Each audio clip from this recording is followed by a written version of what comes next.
Welcome back, YouTubers, to another Smackdown review with us, the British Fist. Coaching. I'm Mr. Parkin here, and a very disinterested NJ right here, and you'll find out later on in this review. What's up? Subscribe above, like this video, comment your thoughts on this edition of Smackdown, and all the interesting things that happened in it down in that comment section below. Why don't you contact us in the link in the description box below? Yes, so this is a I guess you could say, an interesting Smackdown. We must reaffirm a stance that we're going to be taking from now on, though. Because Smackdown has become such a filler show lately and there's been a lot of stuff on it we really don't care about, if there's anything we don't care about from now on, we are just going to skip it because we're just fed up with the same old shit sometimes, and we're just fed up of seeing stuff that we don't care about and we're not invested in. The WWE haven't made us invested in, and we know what's going to happen in it. So why bother watching it? From now on, we're going to skip segments that we just don't care about. Yes. Pretty much what we're going to do. So the main angle of the evening was the anger management stuff, which was quite strange. We opened up with Edge this week. Did WWE even advertise the fact that Edge was there, or was it just me? It was been advertised. I think it was even Raw on the internet. I'm not sure which one. Please tell me in the comments below. It's just that it was announced beforehand. But yeah, I don't remember it being advertised at all. But maybe that's just me. We have Edge in the middle of the ring saying that he's never quite seen anything like the Kane and Daniel Bryan anger management storyline. And out comes Daniel Bryan saying he is the tag team champion. Out comes Kane saying he's the tag team champion. And then obviously we get this scene where Edge is telling Kane that he's the big red machine, you know, and Kane's saying, "No, you know, we're going to make sure we're going to end this right now," and they hug it out. And then just as Daniel Bryan is coming in there, we have Damien Sandow coming out, saying that the hug is a complete abomination to the masses. The thing is, the thing between Daniel Bryan and Edge, they were going at each other. Daniel Bryan was trying to get under Edge's skin, blah, blah, blah, bring it out. And Edge said it'd be fun to try and crack through all this. Kane's thing, I think that was right, because someone needs to wake Kane up, because the way that Kane's going is definitely in the wrong direction, because he was brought back as a monster, then he went into this weird base with anger problems. Edge could have been the one to bring him back out a bit, but it sadly didn't happen. They ended up hugging, and I'm sorry, this Kane character's really gone downhill rapidly for me. Yeah. And then the Damien Sandow thing, that got cut short, because Edge told him to shut up! Yeah. So immediately got heel. I mean, Sandow got immediate heel heat when he came out. It sounded like overly used canned heat, but I'm not sure it was. So the opening segment, I guess my only problem with it was that it went on very long, and little did we know at the time that it set up the main event of the evening. But immediately after this, we come out and Damien and Edge says, "Well, if you want to do something about it, Damien Sandow, why don't you come in the ring and face Kane?" And they have immediately after the ad break, they have a match with Daniel Bryan at ringside. Sandow gets a very clean victory over Kane thanks to the distraction from Daniel Bryan. Yeah, the way they did this, the way that it was like almost viewers pick who they face. Yeah. Daniel Bryan, Kane. So in a way, it really went a book match. So that was the whole thing. The two matches, shall we say? This match, again, it was going all right. It was a good competition match, but the way it finished, it made sense for Daniel Bryan and Kane's thing to go on, but it was quite randomly put together. Well, I mean, you had Damien Sandow come out in the opening segment, and then they put it together in there, and then Damien Sandow gets a clean win over a Kane in about 3 minutes. Via continuing that anger management storyline on between Kane and Daniel Bryan, which eventually would be the main event. You then have Kane going mental backstage looking for Daniel Bryan. They kind of have an anger management segment backstage and all that kind of good entertaining stuff, despite the fact you don't like the fact Kane has turned into a hugging monster. Yeah, that's really horrible to see, hard to watch, and again, I'm going to keep saying this every week. It's going to lead to them facing off, and do we really want to see Daniel Bryan Kane for the 5, 6, 7, 8, 9, 10? Yeah, whatever time it is. Sorry, I didn't hear the number. What did you say? I was trying to work it out. There's so many different numbers going in my head. And also the backstage segments, how much they're funny. I still have to see that creepy guy coming. What, Dr. Shelby? Right, Dr. Shelby basically said that as Daniel Bryan interfered in Kane's match, that Daniel Bryan will have a match against someone, and Kane was very alright with that. And later on in the night, we had Daniel Bryan facing Cody Rhodes. Kane distracts Daniel Bryan to allow Cody Rhodes to get the victory, and they had another anger management segment leading us into what we believed at the point would be the main event. They had Damien Sandow and Cody Rhodes backstage with Daniel Bryan and Kane, and they were like united on going after that force, saying that you don't think we're that good? Okay, we'll try and beat you in the main event then. That was led to the main event. We didn't think it was going to be the main event, because the match we get in the hour main event was the more bigger match, shall we say, for what it was going to accomplish later on. But they did something different this time. And the way they set up, It looks like they're making so many different tag teams. So maybe Triple H was right. He is going to contract on the tag division. Because throughout the night, you do get a teaser of so many different tag teams. So maybe this is the start of something. But we'll have to see next week. So before we move on to the stuff we really didn't care too much about, your overall thoughts on the way they cultivated this main event and also the way they integrated the anger management storyline as a main angle on the show? That's the thing. I think, again, they're going a bit over the top. For SmackDown being a show that's meant to be not in competition with Raw, 'cause it's never going to be anymore, but still have like Raw as one side, SmackDown on the other. It's like they're trying to do as much as they can on one thing on SmackDown. So the tag team, so it's dominating. Instead of your main eventers, which you would expect to be the priority of your show, it's the tag team. And I'm thinking that's just a bit off. It's different, but it's just a bit off. I will say this: the tag that feud or anger management from right now is getting the most fan reaction. So for me, it was at least nice to see WWE try and put something else in the main event. The way they led up to it,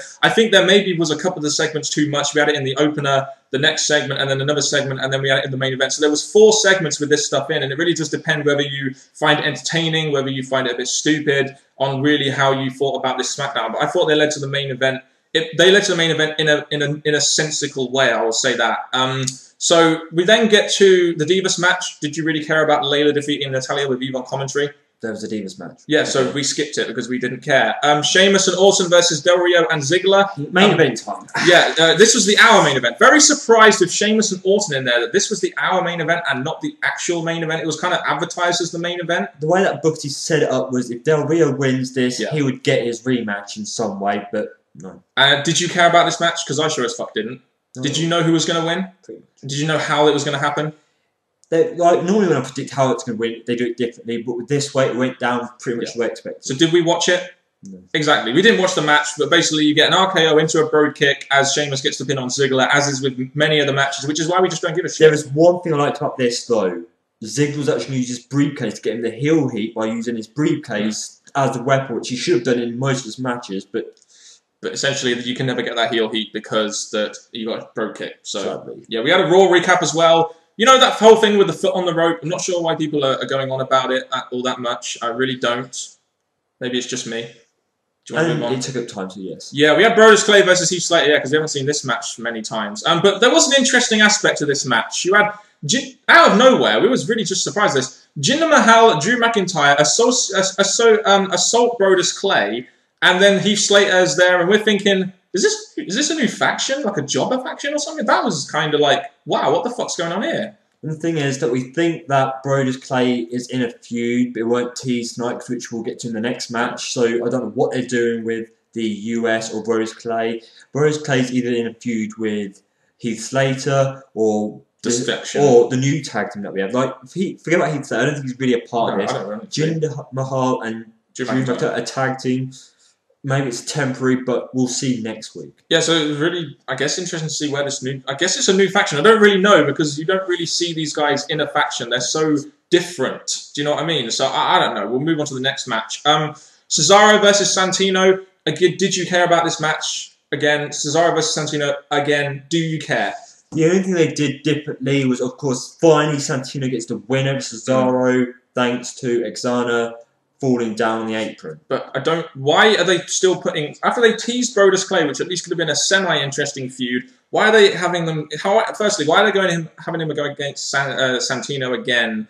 And then why... Because it just says to me they're going to do another Cesaro-Santino feud, and I just don't care. And this is the problem. I don't care about this. We've seen it on free TV now, and we've seen it on pay-per-view many times in pre-show. I don't care about this, and I don't like saying that as a massive fan of Claudio Castagnoli, aka Antonio Cesaro. I really don't. So, and also it seems that Cesaro has dumped Texana in 5 different languages as well. So, I don't know. Do you care about the US title feud between Cesaro and Santino? Because I sure as fuck don't.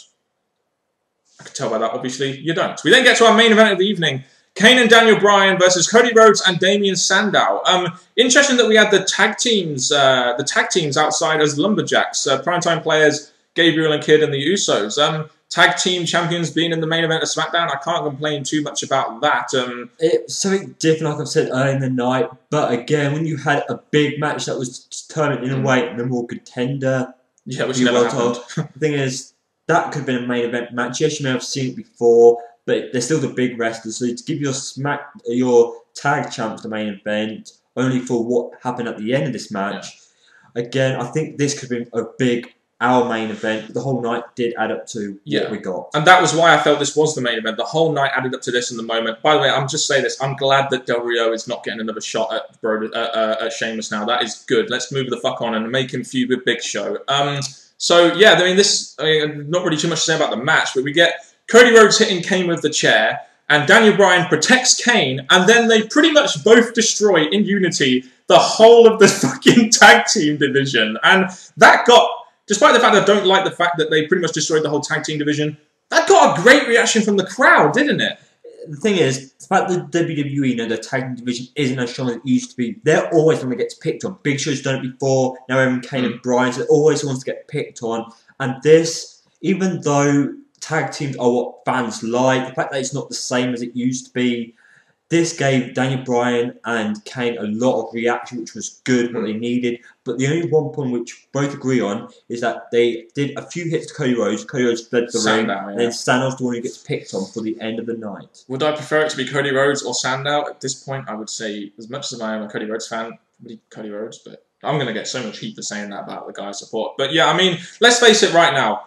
The whole of what's more important, the whole of the tag team division or Daniel Bryan and Kane? I'm sorry, but right now it's Daniel Bryan and Kane, and I don't like the fact they pretty much buried the whole tag team division by having one tag team take out the whole division. But what's more important? What's getting more fan reaction? And that shows you your answer. But even though they worked well as a tag, you thought, okay, this led to a good finish. And like happily a tag team that can actually progress and work without all this full hatred towards each other, prevents them from probably facing off later down the line.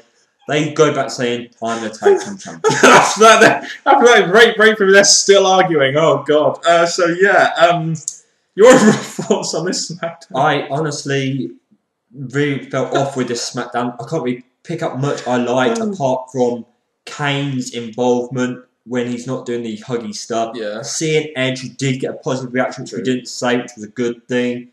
And nothing's been really set up. I know we've got 6 weeks, so they're going to give it stupid shows like this somewhere down the line. They're probably going to have like a big SmackDown halfway through where it's going to treat it like a pay-per-view, kind of like they do with the New Year's Raw on SmackDown.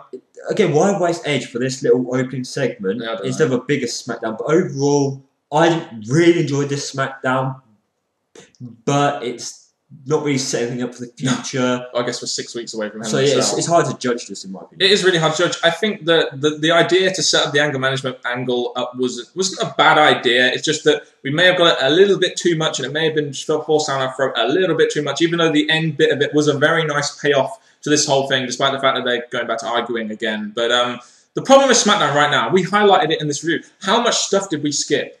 All of it. Well, we didn't skip the anger management stuff, but we skipped most of the stuff because we just don't give a shit about it. And that is the problem with SmackDown right now. It's full of stuff that we really either don't care about or we know exactly what's going to happen. Our main event is a great example. Who would have thought that Sheamus was going to get the victory on Dolph fucking Ziggler?